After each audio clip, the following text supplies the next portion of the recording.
Hi, and welcome to The Forge. This is our special ScreenChamp Award version. We are going to be talking about the ScreenChamps that you guys send in and who our winners are this time. We got our special guests. We're going to get to those in just a minute. Tune in. You're watching The Forge.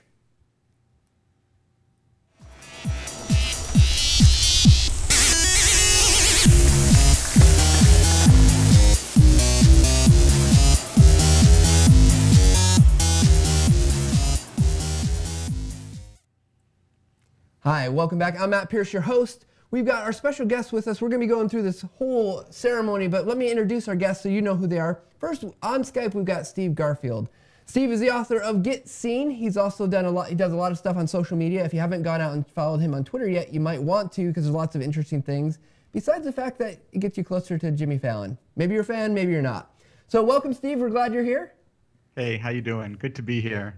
And next to Steve on Skype, we've got the wonderful Molly McDonald, a.k.a. Demogirl. She's been screencasting since 2006, does a fantastic job. She can take any, probably, Molly, would you say any product and be able to make a screencast out of it? Most. Most any. Yeah, so, but she's here. She's one of our judges as well. We're glad to have her. And in studio, live in person, is our resident visual guy. Well, is that okay to call you a visual guy? I have two eyes, so yeah, that's good.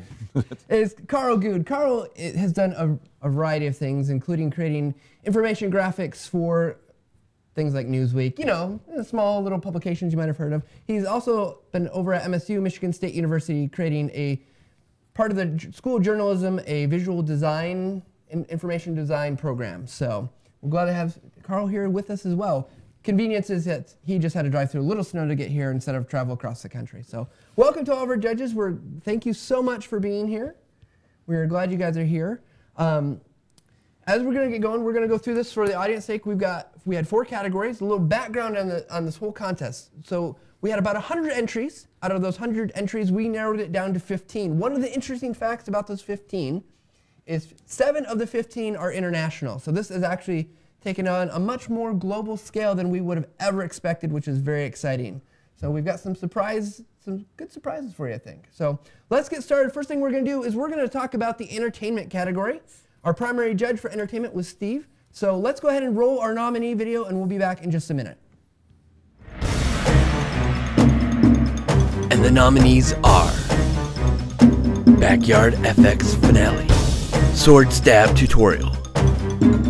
Point where Kyla stabs me, I drop in the picture, mask out the tip, position it where I want it to be poking out of my chest, and parent it to the tracked footage. Once the blade is stuck in place, we need it to appear like it's pushing up through my chest. So over about 3 to 5 frames, keep from the position and rotation and add some movement.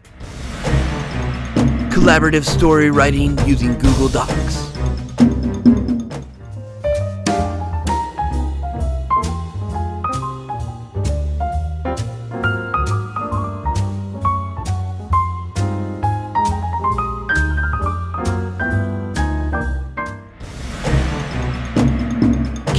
Versus mouse. Look, here I am. We can still be friends. Oh look. What is this? Your file.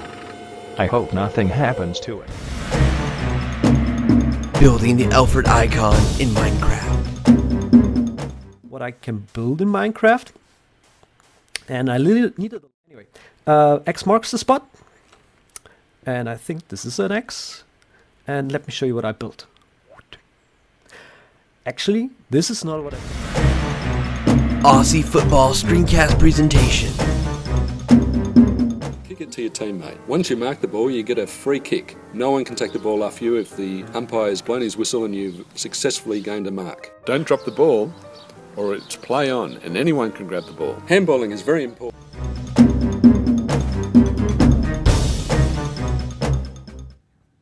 All right, so those were our nominees for the for the entertainment category.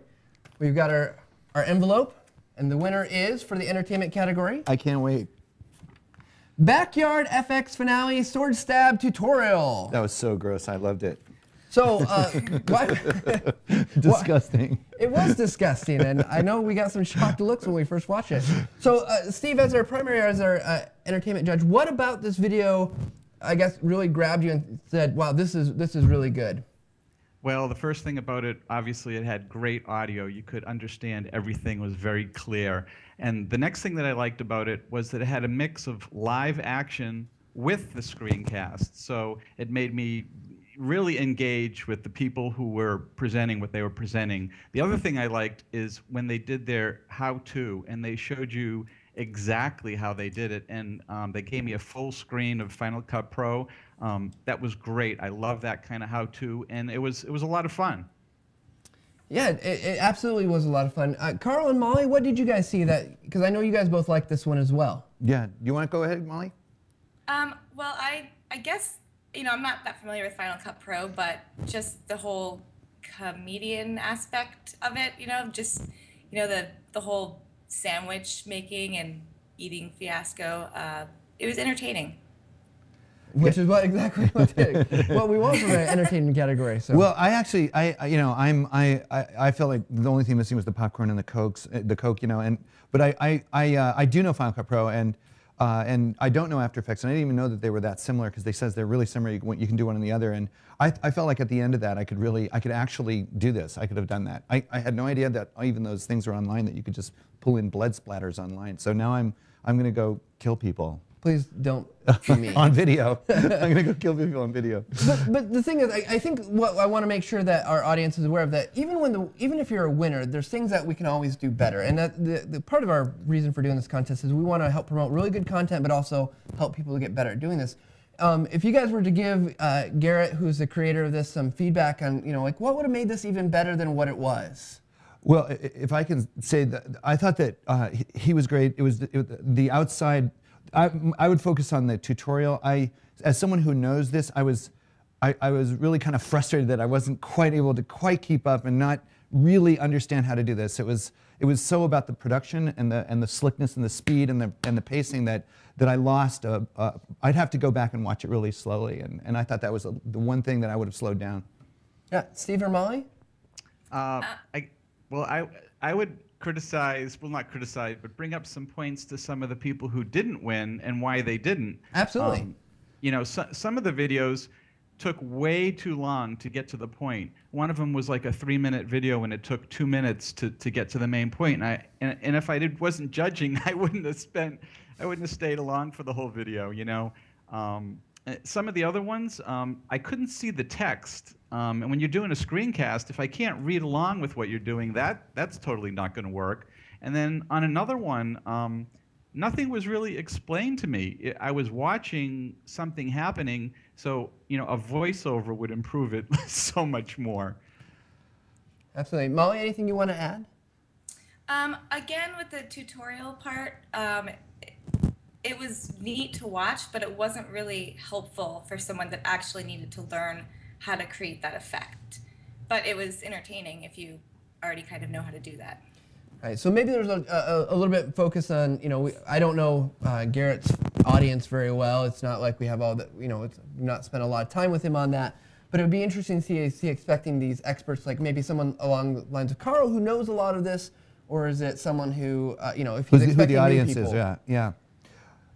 Because should we comment on the other videos at all, or is if you have specific things, we can. I do want to remind everyone that one of the things that each winner gets is a fantastic trophy, handcrafted. So cool. These are not small, as you can see from how big it takes up on Karl. So it's good for killing intruders. You know. That's Instead of a nice stab, I expect a trophy bash for the next backyard effects tutorial. So. Yeah, cool. They're really cool. So anything else in the education or in the entertainment category that you guys saw that would be worthwhile, help our viewers get better at what they do? I just had some comments. Obviously there were finalists because there was some really good stuff going on in all 5 of them. But the collaborative storytelling with Google Docs, I felt that I didn't need to see the whole story written. They wrote an entire story while I watched, and I think that they thought that was interesting to read the stories. But I kind of was done after about 20 seconds. I got the collaborative part of that. So I guess one thing I have a question for you guys is entertainment's an interesting category. would we do it again? I don't know if that's a category that lends itself necessarily like dramatically to screencasting. Is there something about that you can do well to make sure your piece, whether it's a screencast or not, is really going to meet its mark for being entertaining? Because last thing you want is an entertaining piece that's not very entertaining. Does that make sense, Steve or Molly, maybe? It makes sense. I mean, one of the things that was missing in some of the ones that I rated lower than the winner was there was either no story or they were trying to tell 3 stories in a short video of one. So at least have like the beginning, middle, and end and tell one story. On the soccer video, I wasn't sure what I was trying to learn there, whether it was the software or how to play soccer or what it was, and it was a little bit confusing. Actually, that one could have been 3 videos, I think.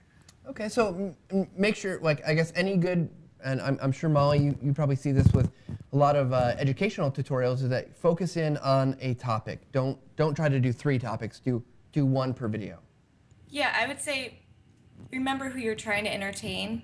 Not you're trying to entertain yourself or other users. Okay, great. Well, because I know we're short on this segment, let's go ahead and keep moving forward. Let's watch the nominees for the education videos, and we'll be back in just a minute. And the nominees are Creating and Saving in Office 2007. Take a look at the Save As icon, which is just down here underneath the Save button. And something I just wanted to point out, which I think is really useful, if you're creating a document using this. How to search within EBSCO. Perfect. If you look up at the left now, we have 190 results as opposed to over 27,000. We have a much more manageable amount. How to use Prezi, an exciting presentation tool. The Prezi tutorials. Learn Prezi now or get inspired. But for the purpose of this exercise, we're just going to click Start Prezi Now. So you can explore the website at leisure, but I think the button that we're most interested in. Wild Wild Web, Facebook pages for teachers. I'm gonna click Get Started here, and oh man, one of these no good, dirty, rotten security code things. Let's get this in here. Oh man, no. Apple Distinguished Educator Application. As an educational technologist, my goal is to show every colleague how easy it is to use Apple products to connect with their students in new and exciting ways, not as consumers of information, but as explorers.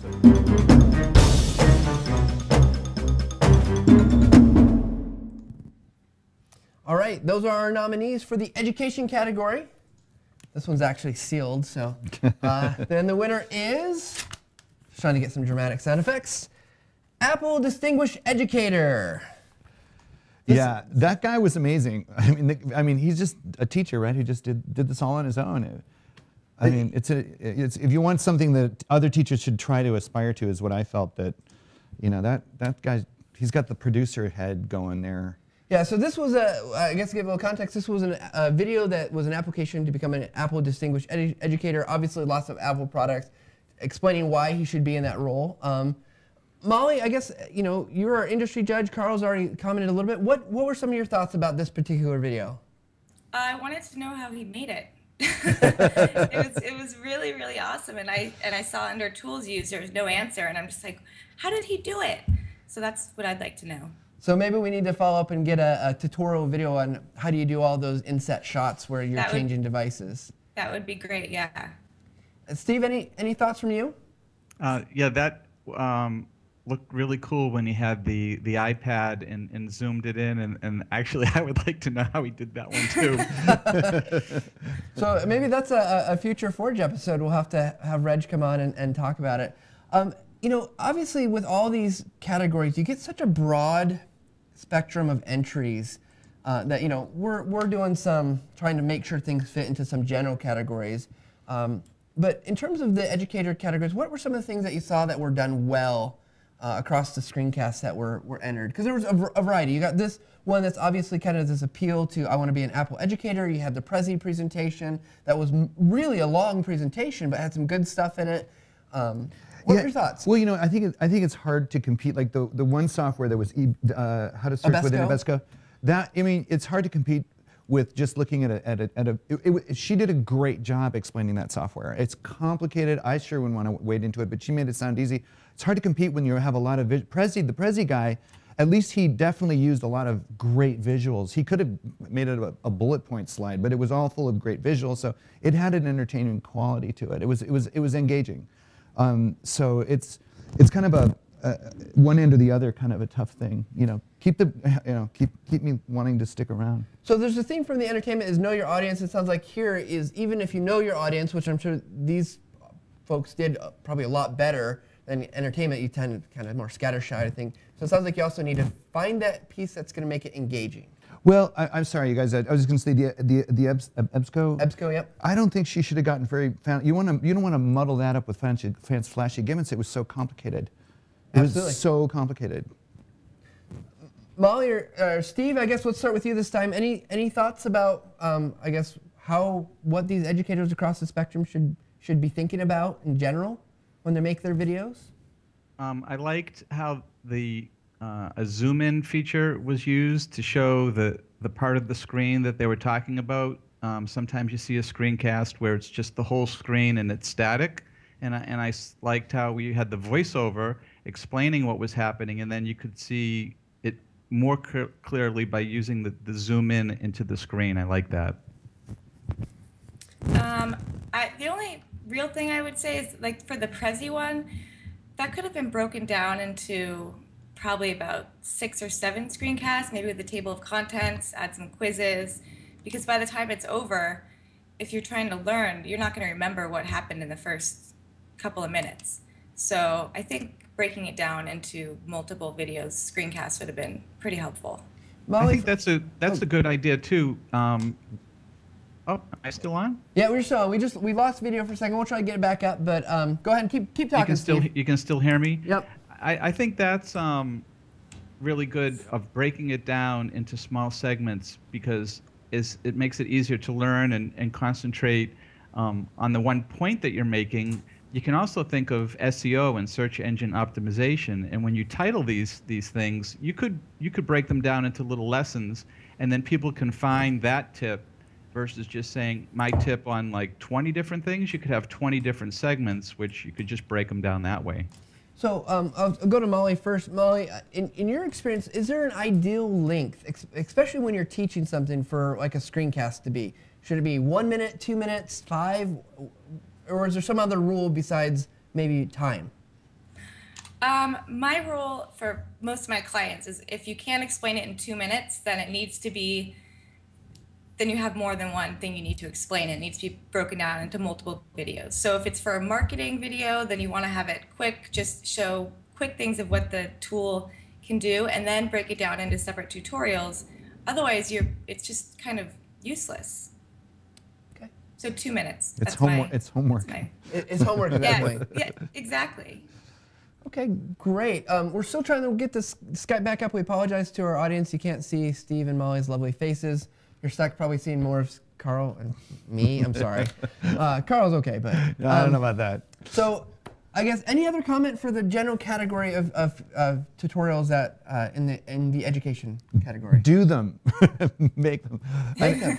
Yeah, there just isn't enough help, and the stuff that's out there is really, really bad. I'm teaching social media class now, and I actually am learning a lot about doing my screencasts. I'm going to get better, I promise. But it's just really, really bad stuff out there. The voices people use, the voices stink, and they're just not polished. They feel, you can't get past that icky voice or something, so you're stuck.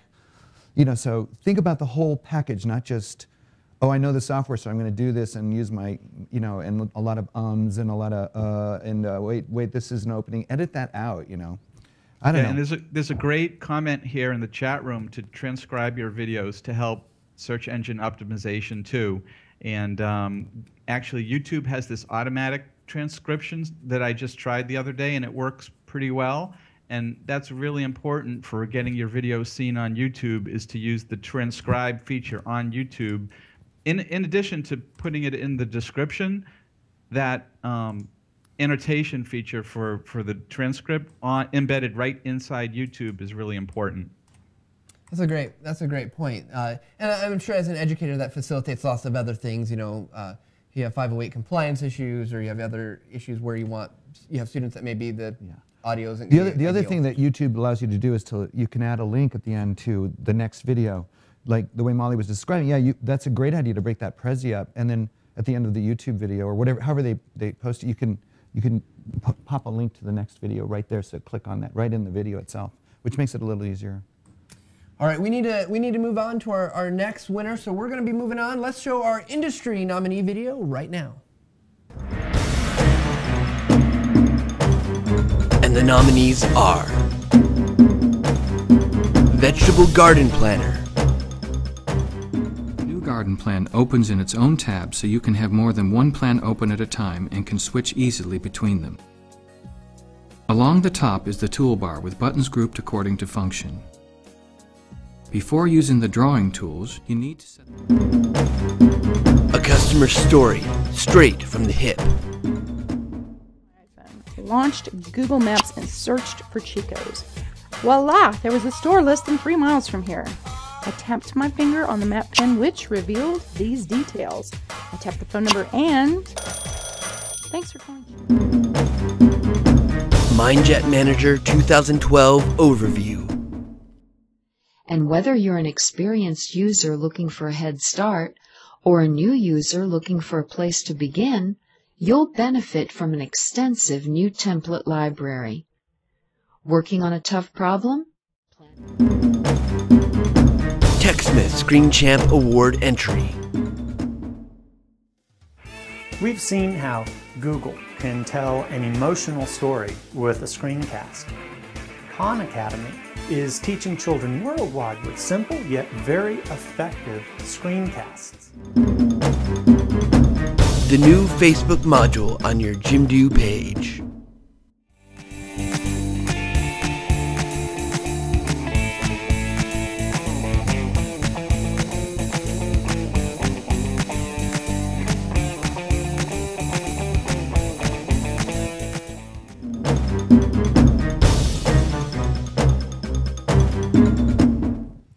Those are our nominees for our industry category, by far our most diverse category, I think. And here's our winners. And the winner of the industry category award is Facebook module on Jimdo page. So that was quite a spicy one. Molly, let's go to you first, since you are our industry judge.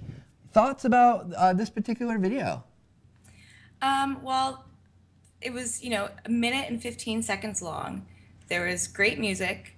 It made me want to go out and try to use the app because it didn't make me feel like it was going to be hard, because it just had the upbeat, fun music, and it just looked like a fun tool that I want to add to my Facebook page. We will ask you later if you actually got the chance to try it out. But I actually made a video of Jimdo years ago. Okay, very cool. So I was kind of excited to see that too. Yeah, it's interesting what the music. I guess maybe you guys can speak to that as the experts. What impact does music have on videos and screencasts? Let's start with Steve.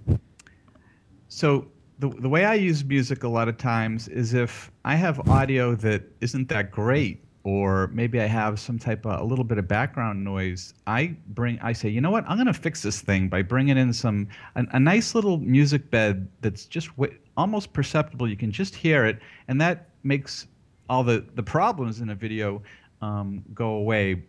So that's one way I use audio, music, and videos. Molly, anything different? Then we'll get to Karl. I think it's really great for if you want to send that out with a marketing package, because you don't really necessarily need to show people how to use it, but you just want to get them excited enough to log on, and then maybe have more tutorial videos with voiceover. But the music just helps you, visualize what you can do with it. Definitely. Karl? I was just going to say that I think that the selection of the music you use, and of course you can't steal music, the selection of the music you use is important. I found a couple of the entries to have really cheesy music, you know, like really bad, and even if it was, one case it was really good, but it was so loud, I found myself struggling to hear the guy talking. And so I think that you know, volume and balance and pacing too. You might, you know, just thinking of audio, the people talking, sometimes they were just so slow. It was, let's go. I'm a step ahead of you here.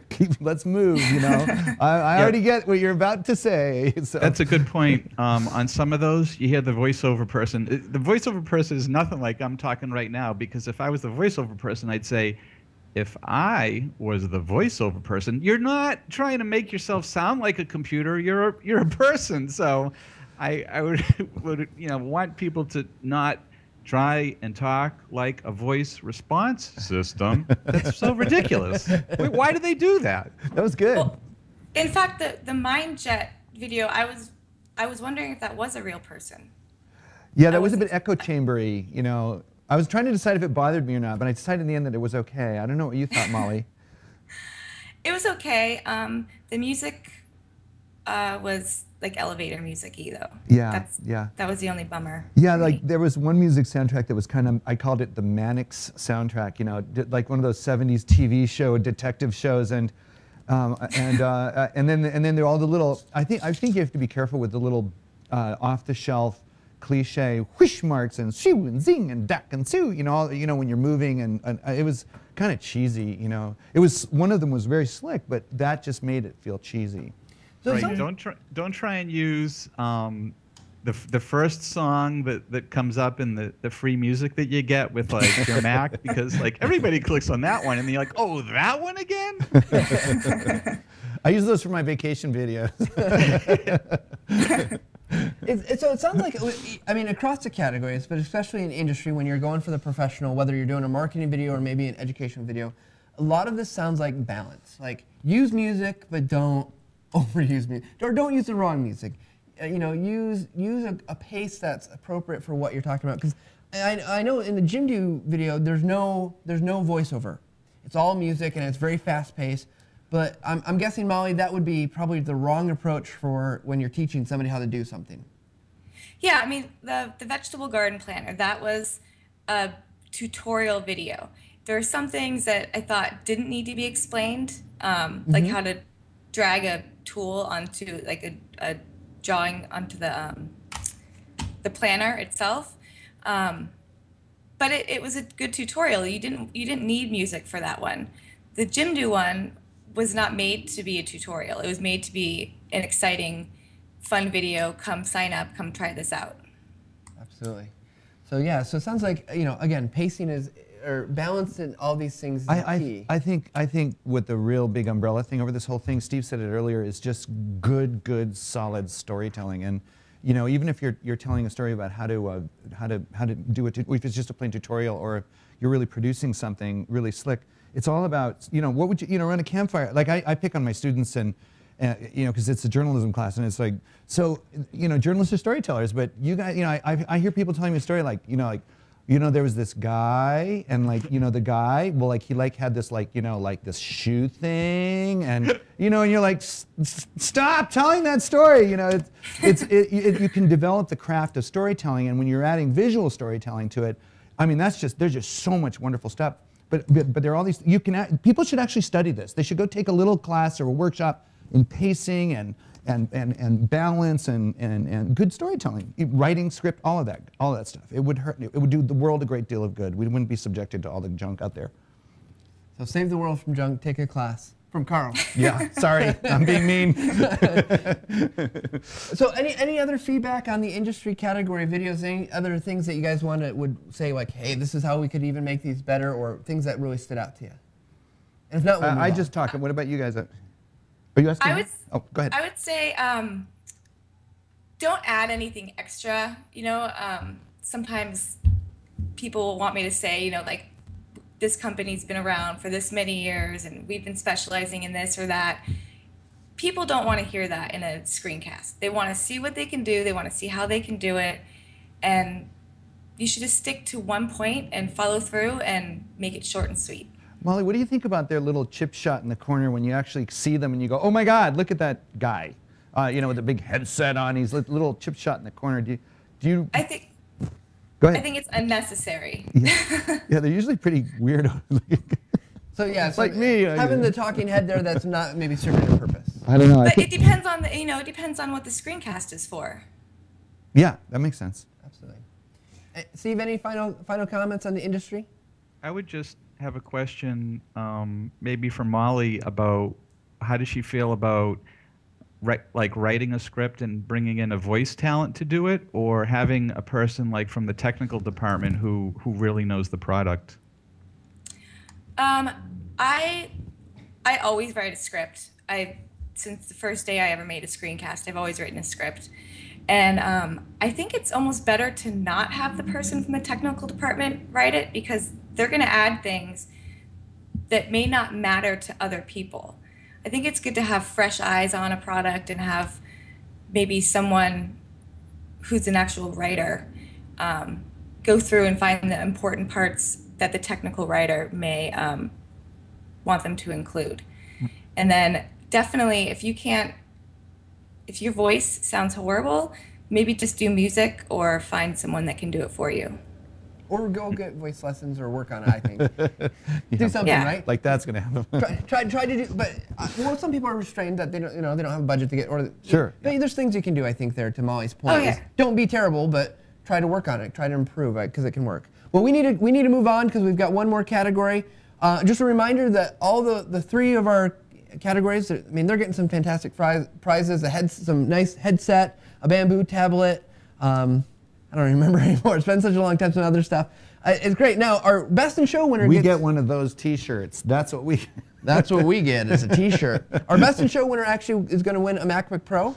And the Best in Show of our 15, you've seen the clips, the Best in Show winner is... trying to make this dramatic. Aussie Football Rules. All right. So the way this worked was this was voted on. We had about 3,000 different people, or 3,000 votes, and this received the most votes. So this was crowd chosen that as the #1 winner. That's really cool. That's really cool. Sounds like a dad, right? It's a dad. He's got some sons talking about how to play Aussie Football Rules, teaching about practice and whatnot. So we're going to get all you guys' prizes out. We want to congratulate our winners. Let me go back through them. In our entertainment category, Backyard FX Finale Sword Stab Tutorial, our Apple Distinguished Educator video, Facebook module on Jimdo Page, and Aussie Football Rules as our Best in Show. Now, the interesting thing as I was putting this all together that I want our audience and everyone to know is I mentioned that 7 of our 15 finalists were international. 3 of our 4 winners are international. We have Australia, Germany, and Canada, and the U.S. represented in our winners. Canada? So. Canada's international? I'm just saying. Well, it depends on what part you're from, eh? I'm like just kidding. If you're like Alberta or something, it's not. But you're Newfoundland. I love Newfoundland. Yeah, I do too. Anyways, those are the winners. Molly, let's start with you. Any final comments on things about if you have any parting words of advice for screencasters going out there and trying to do this? I would say just practice and have fun with it. Use Camtasia Studio if you'd like, and try out the different transitions and zooming, and just play around with things. Don't be afraid to just test everything out. And there's lots of free stuff online too that you can find to use. Well, we appreciate the plug for Camtasia Studio. I will say, though, the interesting thing is we made no requirements on what people could use for this contest because we want to promote screencasting. So, but thank you for that. We hope people do use Camtasia. we like it. We're fans. I just like to say I think this is a great idea. I think this is going to grow exponentially, and I think that there are a lot of people doing a lot of hard work out there, and it's great to be recognized for it. Now I want to raise my game a little bit. Well, and maybe next year we'll see the Karl Gude videos come in. No, I don't think so. Steve, any final words from you about things that people can do to improve? Well, so the book I wrote is called Get Seen, and I like to help people get seen and get found on the web. So one way to do that is to watch what's happening in the news and act very quickly. My friend David Meerman Scott just wrote a book about this called Newsjacking. And I didn't realize I'd been doing this, but I love doing this. So if something happens in the news and you can do a screencast and explain it like right away while everybody is on Google searching for, what is this thing? How do you use it? You're going to be found and you're going to get seen. I just did a blog post about the new iBooks author program, which just came out this morning. I downloaded it very quickly. I didn't have time to do a screencast, but I did a bunch of screenshots of it and explained, you know, how it works, and it got retweeted quite a lot. So for people who are looking for ways to get seen out on the web, you know, I would say watch what's happening out on the web, on the news, and if there's something that you are interested in, you don't even have to be the expert. You just have to be interested in learning and sharing, and I think that screencasting is a great way to get seen out there on the web.